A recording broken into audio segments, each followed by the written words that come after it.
Now, when we get into the actual fact of scoring targets, there's 2 or 3 guidelines we want you to be aware of. And one of the most important ones, and one of the foundations to being a good safety officer in IDPA, is the premise that in any questionable scoring call, you rule on behalf of the shooter.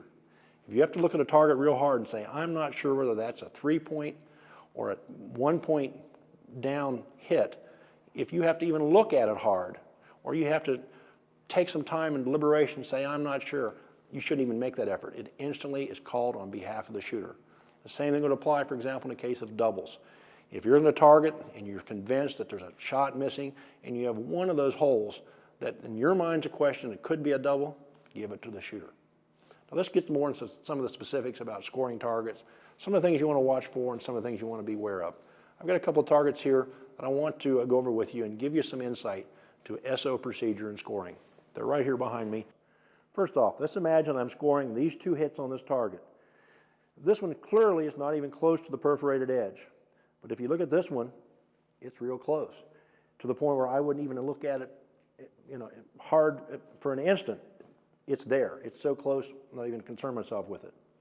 So if you have to look at a target real hard to say, is that in or not, you don't even attempt that. Give it to the shooter, higher value hit. Now let's go up and look at the ones in the head of this target. Here's an example of 3 edger hits. Remember, the targets have a perforated edge. The perforation must be broke for score. This first hit is clearly a miss. It's not even remotely close to the perforation.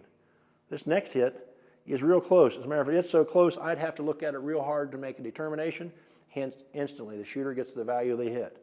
And this bottom one is real easy to determine. It's broken to perforation. It's clear to see.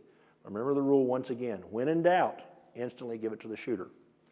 Let's talk about the discussion of doubles. And this is a good example in these 2 bullet impacts in the head. This double here means 2 bullets through the same hole. This is real obvious because it's oblong. In a glance, anybody can look at that and say, yeah, 2 bullets have went through that hole. But if you look at this one next to it down here, a lot of people would say, that's only 1 shot. Well, I can assure you it's 2 because I saw the guy do it. But if you're scoring a target and this was the only hole in the target, it'd be real easy to say there's only 1 hit the contestant missed. If on the other hand, you look at the hole, and if you look at it carefully, it is somewhat oblong. It's slightly oblong. Again, as a safety officer, if there's question in your mind that you're not sure whether it's a miss or not, give it to the shooter. One other area in scoring that causes some concern with some people is our rule about no-shoot targets.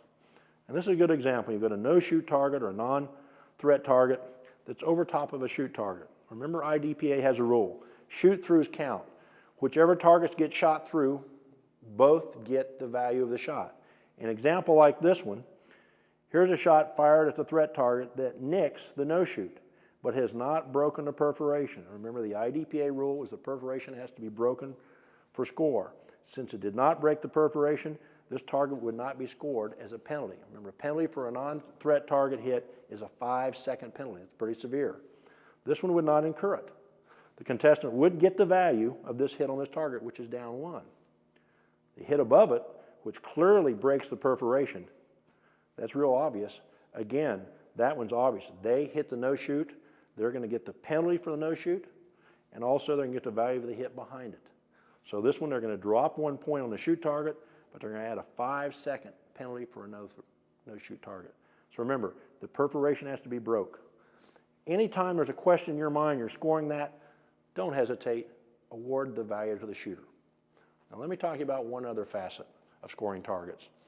We have an IDPA rule that says anytime a target has got over 50 holes in it, or been pasted 50 times, you need to get rid of it. It's got too many holes in it to be scored effectively. Another thing, when you're shooting standard exercise match or fixed drills, try not to have any stages or any requirements that would have a contestant shoot more than 12 shots on a target. That really makes scoring extremely difficult. Now take a look at this target behind me here. It's been pasted quite a bit. If you can imagine, looking at a target, for example, on the bottom of the 8-inch ring, scoring ring, there's a number of pasters right on the perforated edge. If a contestant fired a shot through here, it can be very difficult because of the paster to determine where the perforated edge is. Again, if you look at it and you say, I'm not sure, give the value of the hit to the higher scoring ring on behalf of the shooter. And here's another example of a target with a lot of shots in it pasted in the head. When you've got this many pasters in one confined region, even though it may not exceed the 50 paster region, it can make it extremely difficult to score. For example, in this case, the question can be, is that one bullet hole or is that two? Because of the proximity of all the pieces of the tape, it's going to be very difficult to score. So you've got targets that's got this many pasters on them, it's to your advantage to replace them on a routine basis so you don't set yourself up for difficult scoring decisions. But the final word is, when in doubt, give the benefit to the contestant.